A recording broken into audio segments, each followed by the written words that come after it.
Well, this week I'm getting back to the alphabet boxes. I'm up to the letter F. And as you can see, if you've been watching, I'm changing the format a little bit here. And in the E, I made the drawers in these areas. And it's in a different font. I'm using Cooper Black font, which I really like for scroll saw, but I'm using it because it has a wide riser here. And it was big enough to put a couple of drawers in. So I've got same kind of material. It's leftover construction lumber. I've layered up, and I've got a backing plate on it so that I can have a back on it for the drawers to slide back to. And basically, this will be a fairly simple project. You see, I got a line right there. I'm gonna cut across there and level that off so I can put a little plate over there, so it's going to be heavy on one side. So I'm going to use a number 12 Pegasus Super Skip Tooth blade, and shouldn't take long to cut this. So let me get over there and we'll get started on it.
So there's the finished project.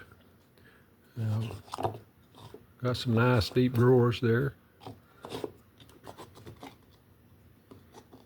Did this one a little different. I've been making the boxes like in areas like this, but I just did the E. I didn't want the F to look almost like the E with part of it missing.